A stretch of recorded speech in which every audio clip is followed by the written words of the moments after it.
Hi, and welcome back to another episode of What to Expect When You're Arrested. My name is Sean Henricksen. In addition to hosting this podcast, I am also a criminal defense attorney here in San Antonio. Today, we will be discussing DWI cases in particular. And if you're arrested for DWI, what are some things that are particular to DWIs that you can expect to have happen?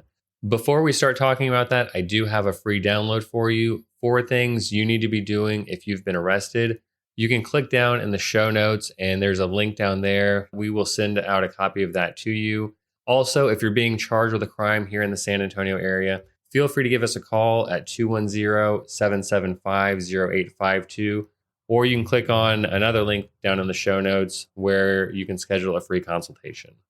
If you've been arrested for DWI, first you may be wondering, what exactly does the state have to prove to get a conviction on a DWI?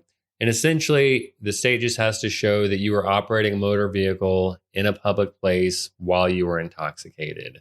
There are different ways that the state can prove or try to prove that you were intoxicated.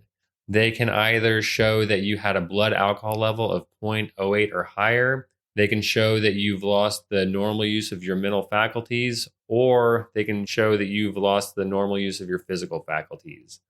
If they prove any one of those things, then that's enough to show that you were intoxicated.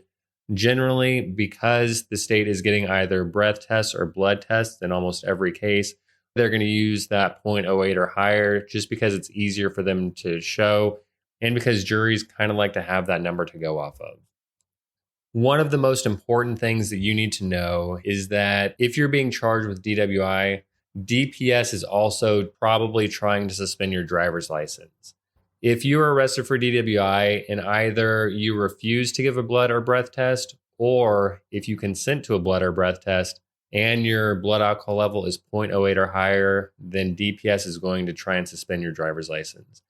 Pretty much the only way you're going to be able to avoid that is if you consent to a blood or breath test and it comes back, but they're still charging you with DWI because they believe that you're intoxicated off of drugs instead of alcohol. Because then obviously you're not going to have a blood alcohol limit of 0.08 or higher.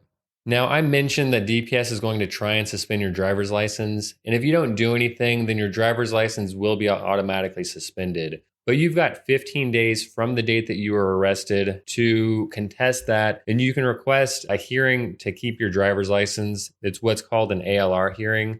And ALR just stands for Administrative License Revocation. I definitely recommend that you do that no matter what. Even if you change your mind later on, there's no harm in requesting an ALR hearing right now. Your attorney can get valuable information from an ALR hearing. Generally, it's not too hard for DPS to suspend your driver's license as long as the officer shows up, because it's kind of a lower bar. It's definitely easier for them to suspend your driver's license than it is for them to convict you of DWI. But the main advantage of requesting the hearing, even if your license does ultimately get suspended, is it gives your attorney the opportunity to subpoena the officer. And when he comes into that hearing, we essentially get a chance to cross-examine him at that time. And that can give us a lot of really good information because the police report may be unclear about exactly why he pulled you over, or maybe there's some questions about what he was doing when he was performing the field sobriety tests. And if his reason for pulling you over, or if he wasn't doing the field sobriety tests, those are things that we can use on your DWI case, not just the driver's license case, that can help us to get a better result on your case ultimately. One thing that's a little bit different about DWI cases is that in a lot of instances, the district attorney's office isn't going to formally charge you as soon as you're arrested. If they are waiting for blood results, then they're not going to file the case against you until they get those blood results back. And the reason for that is they want to make sure that when you're arrested for DWI, that your blood alcohol level is 0.08 or higher, or that you've got drugs in your system, or that they've got some sort of evidence to show that you may be intoxicated. They don't want to charge you with DWI, start going through the whole process related to that, and then have a blood test that comes back with no alcohol and no drugs in it, because then you've been formally charged with a crime when it's clear that you were innocent of that crime. The punishment range for a first level DWI that's not being enhanced in any way is up to 6 months in jail and up to a $2,000 fine. It's a Class B misdemeanor. So as far as the punishment range goes, it's on the lower level of criminal offenses. But DWIs are cases that can start out small and they can get bigger. The state has a lot of different ways that they can enhance a DWI. If your blood alcohol level is 0.08 or higher, then they can enhance it up to a Class A misdemeanor with a maximum punishment of a year in jail. If you've got a child in the car, they can enhance it to a state jail felony, to be specific. Or if it's your third or more, then they can enhance it to a felony also. A second DWI is still a misdemeanor, but it's a higher level offense also. The reason that this is important is that if you have been arrested for DWI, you don't want to get more DWIs because any more DWIs is going to mean enhanced punishment. And obviously, we want you to avoid any sort of enhanced punishment on a DWI or any other case. In DWIs, just like in every other case, most people want to know how likely it is that their case is going to get dismissed. And what I did in preparing for this podcast was I pulled up the records for all of the DWIs that were resolved in 2019. And the reason I did 2019 was because of the pandemic, at least part of the year in both 2020 and 2021, we haven't had trials. And so everything's been kind of backing up. And I don't think either of those is as clear or gives as good of an idea as 2019. So in Bexar County in 2019, for first level DWI cases, for a first DWI, there were 3,467 DWIs that were closed out. Of those, 699 of them were dismissed, which comes out to right around 20% of them. Without knowing any of the facts of the case or who your attorney is, what court your case is in, your criminal history or anything, we know that a person who's charged with DWI has about a 20% chance of having their case dismissed. What that generally means is the state usually has the upper hand in DWI cases. In most cases, they've got, some sort of driving, whether it's speeding or maybe the person isn't driving well. Normally, after that happens, the officer will ask if you've been drinking or anything. And a lot of times there's an admission to drinking, maybe coming from a party or a bar or something like that. And then you've got field sobriety tests. And the officer says an indication that you were intoxicated. And finally, they normally have a blood or breath test with a blood alcohol level of 0.08 or higher. All of those things, when they line up like that, are pretty tough to overcome on the defense side. However, there are ways that DWI cases can get dismissed. One of the main ways that we can get a DWI dismissed is if we can get the blood or breath test to stay out of court. Because if a DWI goes to trial, juries know they're getting blood or breath tests in almost every case. And so if there's a DWI trial and the prosecutor is not introducing the blood or breath test for whatever reason, it starts to make jurors wonder and it starts making them less certain about what exactly is going on. They can, of course, find that you're intoxicated because you've lost the normal use of your mental or physical faculties. But generally speaking, in my experience, most juries like the number and like using that number.